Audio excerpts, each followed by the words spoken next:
Good morning. I'm Bill Street. I'm the CEO of the James River Association and want to just welcome everyone and say thanks for being here. This is a really exciting day for us and our partners, and we're really looking forward to sharing the vision that for this location. We're going to start out the program with Heather Richards, the Mid-Atlantic Regional Director from the Conservation Fund, who has played a key role in this, and you'll hear more about that. She'll be followed by Parker Agilesto, the Executive Director of the Capital Region Land Conservancy. Without his work, we would not be standing here, so he'll follow Heather, and then I'll provide some remarks, and then we'll have Tom Smith, Deputy Director of Operations for the Virginia Department of Conservation and Recreation.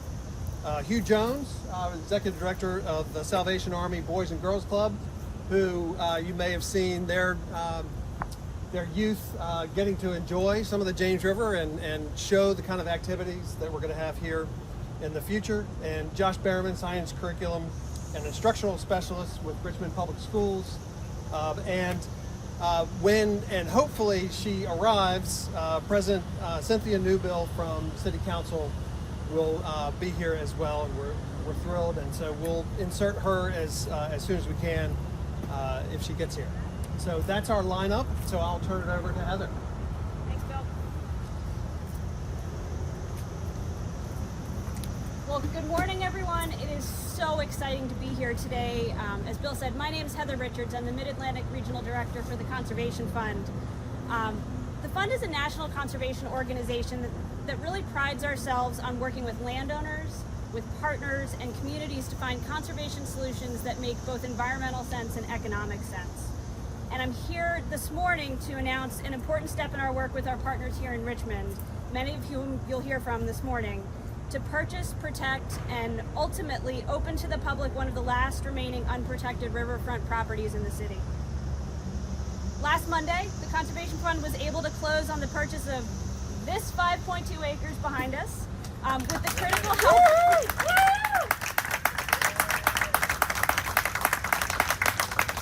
critical help and leadership of our partners here in Richmond. The Capital Region Land Conservancy and Parker successfully negotiated a contract with the former owners of these properties, and we were pleased to partner with them to help secure this property. This is exactly the reason the fund was created, to help our partners achieve their conservation missions while working at the speed of business. By using the Conservation Fund's revolving fund, we were able to step in at closing and provide bridge financing, take title to the land, and hold it until all the funding is secured to achieve the final conservation outcome. Ultimately, this property will be placed into the capable hands of the City of Richmond for inclusion in the James River Park system, and a portion of it will be sold to the James River Association for an exciting River Education Center project. In addition to providing more river access to Richmonders, acquisition of this property will allow the Virginia Capitol Trail to move off of the road frontage and closer to the river, as well as protect the historic view of the James River from Libby Hill. While our partners at Capital Region, James River Association, and the city have made tremendous progress towards raising all of the funds needed to complete this project, there's still more work to do. A funding gap of about $1.5 million remains, and we're working with local foundations, business, and private donors to finish the job and make this project a reality. So I encourage you to talk to one of us about how, if you know someone who can help us make that final push and close that gap, please grab one of us after this press conference. We'd be happy to talk to you, but we're just really excited to have been a part of this. And it's really my pleasure now to introduce Parker Agilesto from the Capital Region Land Conservancy. He was the brainchild behind getting this under contract and really getting us to this point where we now have site control, real site control of this property, and can think about all of the incredible things that this will do for the City of Richmond down the road. So Parker?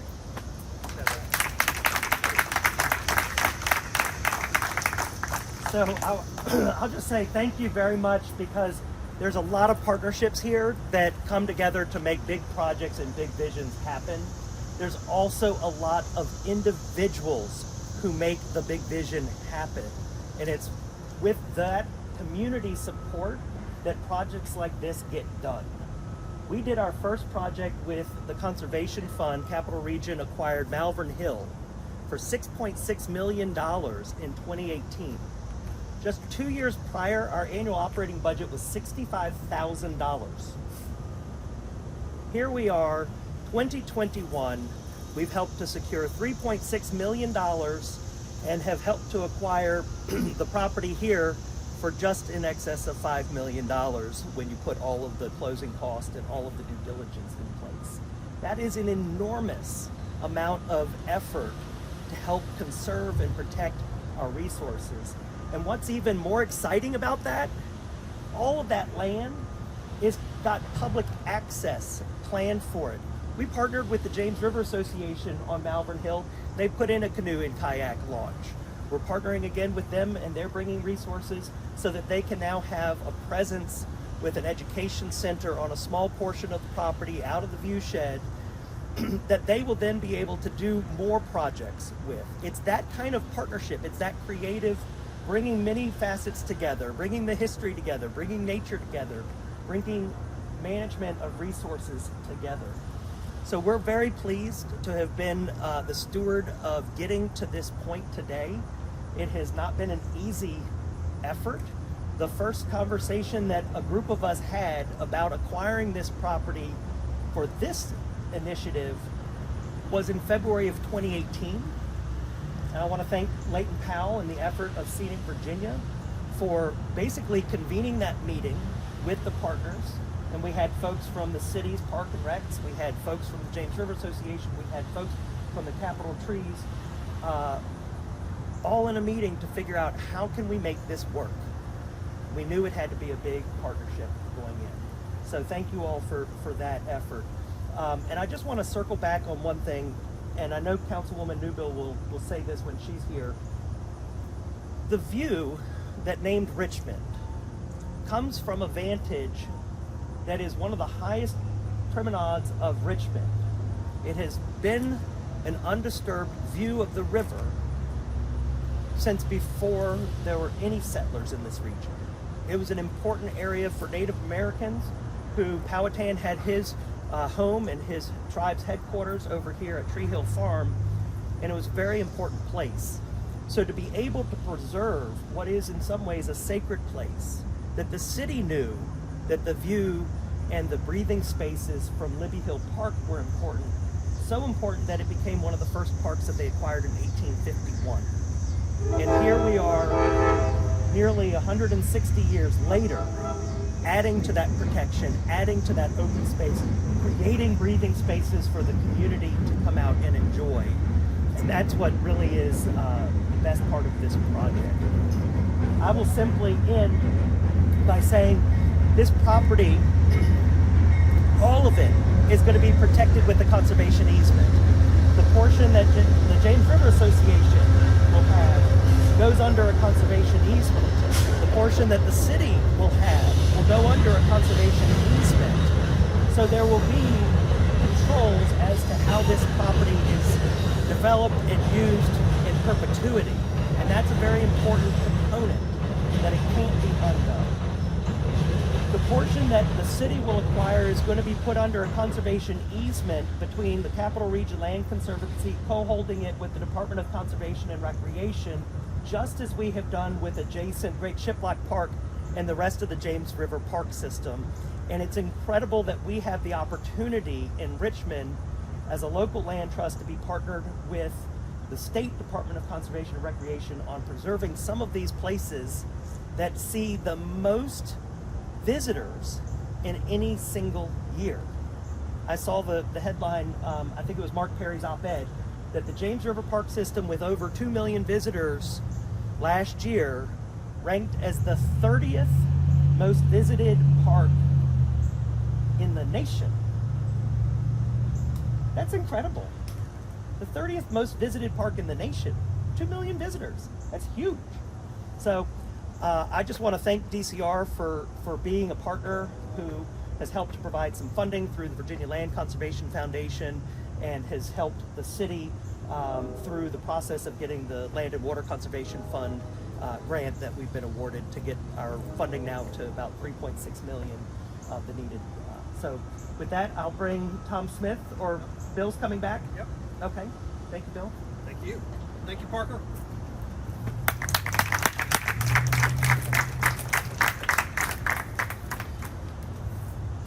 Thank you so much. I want to echo what Parker said about partnerships. This project is a somewhat complicated one because of all the partnerships that have been brought together. But think about what that will accomplish. It really helps when we all band together. The James River Association has been working to protect the James for over 45 years. Over that time period, the James has transformed from one of the nation's most polluted rivers to one of its most improved. Thanks to the collective efforts and investments of communities up and down the James is now consistently rated as the healthiest major tributary to the Chesapeake Bay, has earned Richmond the title of Outside Magazine's Best River Town Ever, and was awarded the 2019 International River Prize. But our work is not finished. Just last week, the most popular part of the river was closed to swimming and other contact recreation due to sewage spills. And much of the tidal James still cannot support the growth of underwater grasses because the water is too turbid, too cloudy for them to get the sunlight that they need to grow. This means that juvenile fish and crabs don't have safe places to hide from predators. The river also faces new threats like increased plastic pollution, modern chemicals that bypass our water treatment systems, and climate change. Just yesterday, another dire report rang the alarm bells about widespread impacts of climate change that will further strain our water resources. We must act now to secure the future health of our river. The stakes have never been higher, and the people with the greatest stake are our children. Not only will they have to live with the consequences of what we do now, but they will need to play an active role in shaping that future. In order to thrive, the James River needs our children to be well-informed, committed river stewards. But our children need the James River as well.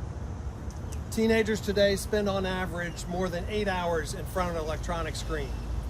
And that was before the pandemic and remote learning. We're raising the first generations of children who spend more time in the virtual world than they do the natural world. And the impacts on their physical, mental, and emotional well-being are profound. These impacts have been dubbed nature deficit disorder because children need nature. So our children need the James River just as much as the James River needs them.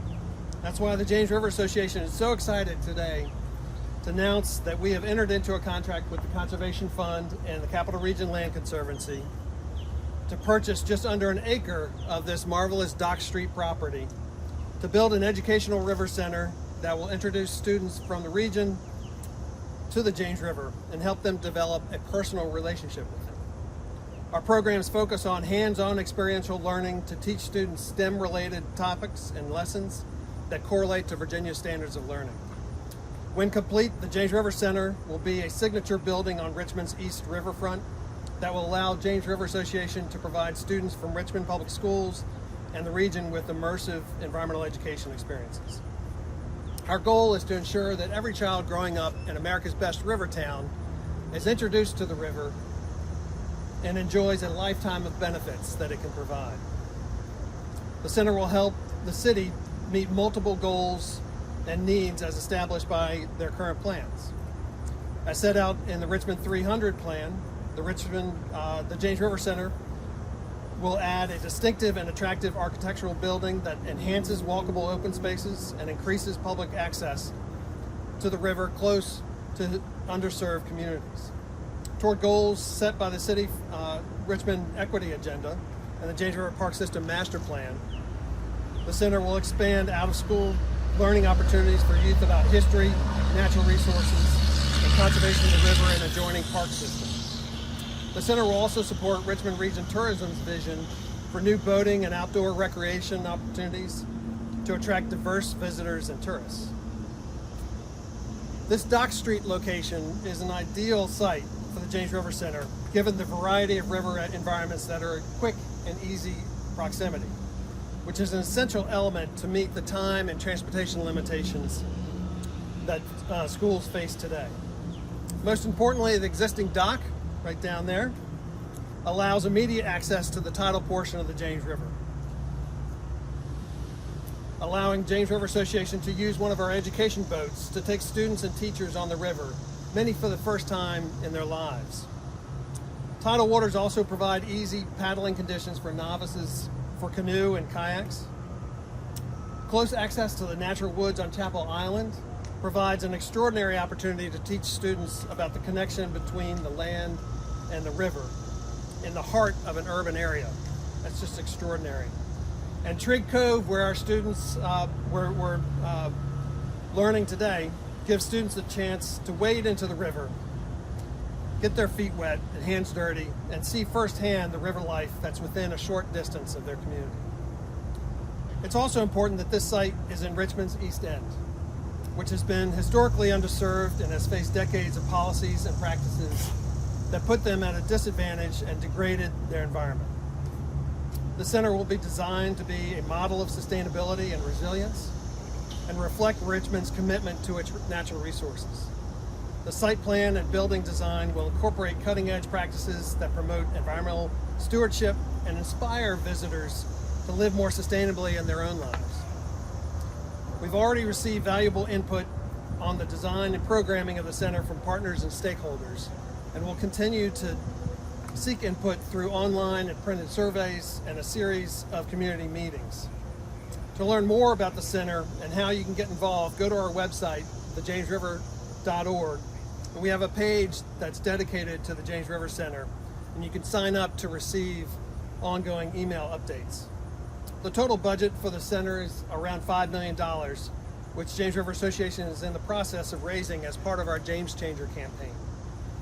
We've secured sufficient funding to purchase the land, which we hope to complete by the end of this year. And our goal is to raise, through private funds, the remaining funding needed within the next year to start construction. As the famous ocean advocate Jacques Cousteau says, people protect what they love. In order to finish the job of restoring the James to full health and to meet future challenges facing the James River, we need to expand the opportunities for people to love the James River. We need to ensure that everyone in Richmond has a connection to its river. Each child that grows up in America's best river town should be introduced to the river and be able to reap those benefits for a lifetime.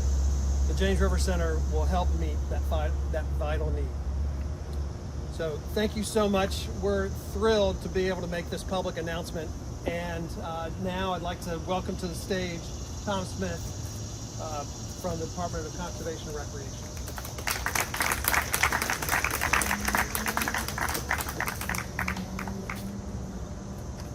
Thank you, Bill. What a pleasure to be here with you all this morning and have a chance to join in this celebration of a really important land conservation, environmental education, and outdoor recreation project. A little over a year ago, I had the good fortune to visit Richmond, UK. And there's a fellow there who I'm guessing some of you all know, Jason Debney, who's the coordinator of the Thames Landscape Strategy. And Jason was so kind to spend a day showing me around Richmond with the different conservation and education projects that they have happening over there.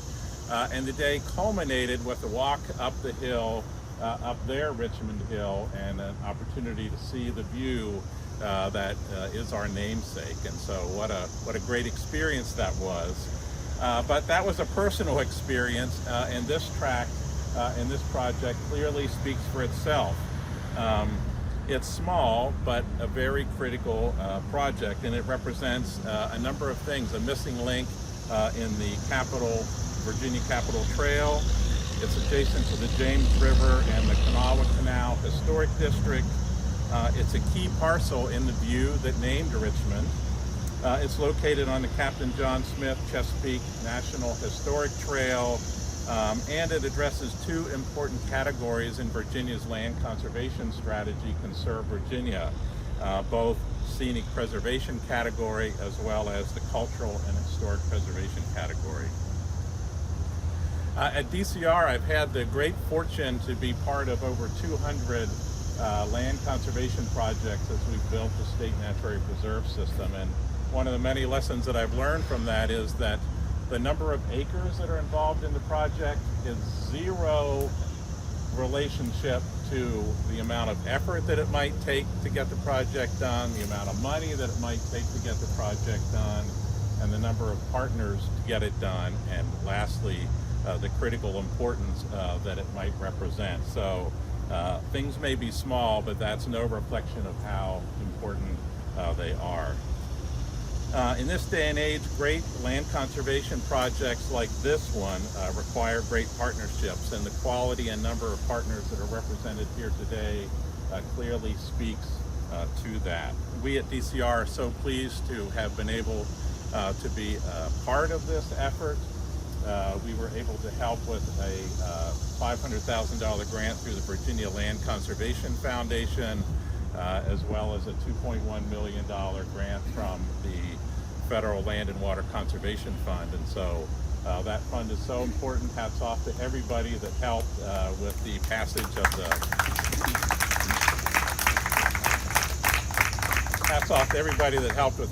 of the Great American Outdoors Act, which helps to assure funding for our Land and Water Conservation Fund that is so important for projects like this and so many more across our state.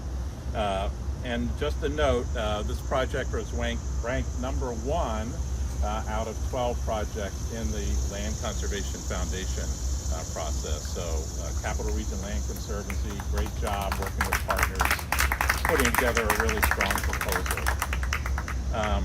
As Parker mentioned, in addition, DCR will be a co-holder of the easement on the property, and we're very pleased to do that. So again, congratulations to everyone, and thank you for letting us be a part of this really important project.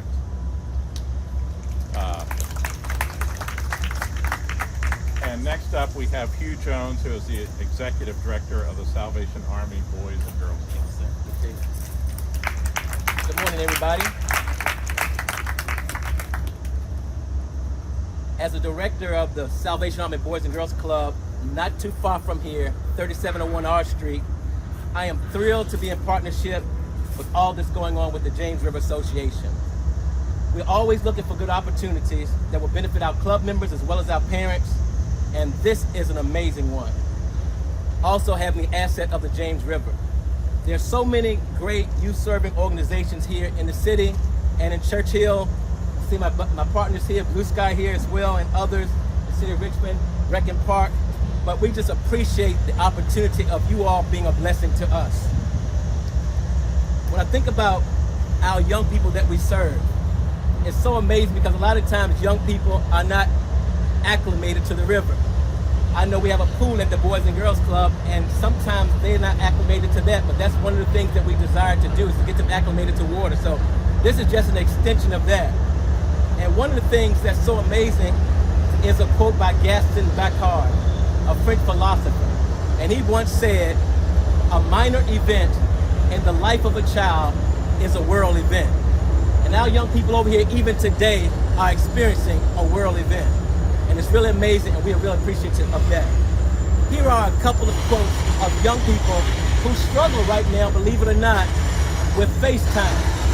So many have so many things going on as far as with the thumbs, with the iPads, with the computers, with the telephones, but we are so glad to be able to get them in the great outdoors.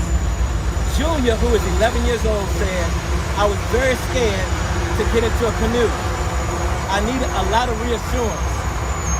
Finally, enters a canoe." Come on. That's too good not to hear. The great. There we go. I think that's good. Thank you. So here are a couple quotes from our young people and teenagers specifically. Julia said she was very scared at first to get into a canoe. She needed a lot of reassurance. Finally, she enters a canoe, and by the end of the canoe, she started paddling, she was laughing, she was playing, feeling very comfortable. She told her parents how much fun she had on the water and all that she did. Aaliyah says this. She did not want to go at first. She said, "I don't like bugs." She said, "It's too hot out here." She said, but she hung in there, and she was the first one to catch a fish with her own rod, and it really made her so proud, and she had a photograph to show to everybody. Xavier says the James River educators explained and conducted a turbidity test with the students to measure the clarity of the water. Afterwards, Xavier said, "I feel like a scientist." I'd like to thank today the James River staff for modeling a love for the environment, science, as well as potential STEM careers. Our club members, as well as our parents, have enjoyed it, as well as our staff, and we are eternally grateful for future opportunities. Thank you so much. Now, I would like to introduce Josh Behrman from the Richmond Public Schools.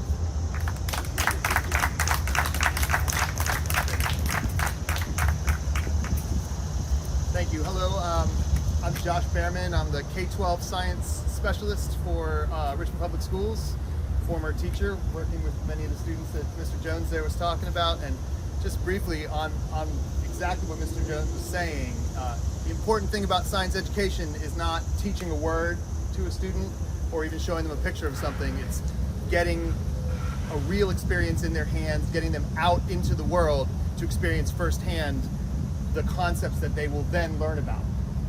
The words themselves are no good without the experience, and that's where the James River Center and all of our other partners that we see here come in are so important to us. One of our goals in Richmond Public Schools Science is to ensure that our students build connection to their local environment, and through that connection to the local world, to the larger world. Field trips to the Chesapeake Bay, videos about the rainforest, those are very important, but they don't build that local connection the way that, for example, being on a boat in our James River, watching an osprey catch a fish while looking at your city behind you will. Knowing that you have this resource that you can walk to, that you can bike to, that you can take a bus to, is essential for building that sense of ownership and that sense of stewardship in our students. That's why I'm so excited to have the James River Center here, and so excited to partner with the James River Association on so many projects. It's going to be those repeated touches, the data collection that our students do here, that they can know that they're actually part of real science taking place. It's the doing of the science that is going to be essential for our students. So thank you so much to the James River Association, to the DCR, the Capital Region Land Conservancy, and the Conservation Funds. And I look forward to this partnership that we continue as we can bring the James River as the focal point for exposure, exploration, and truly meaningful scientific engagement for Richmond Public School students. Thank you. And here comes Brett Scoop. So, just want to check with Justin. Nope. Okay. So, unfortunately, President Cynthia Newbill won't be able to join us today. She's definitely a busy person, but we were thrilled to have a quote from her in our press release, and as well as from the mayor. Thank you all for coming, and thank you for all your support for our partners. We look forward to continuing this work. This is a huge day to get to this point where we can publicly announce our plans for this site, and look forward to adding an incredible gem to Richmond's riverfront in terms of adding to the James River Park system, which is already one of the most popular places in the whole city, and now we learn in the whole country, but also a river center that will really reflect the importance of the James River to our community and let us give back to it as well. So thank you all for coming. We'll be around for questions if anyone from the media has questions for any of the speakers. And stay tuned. Look forward to seeing you soon.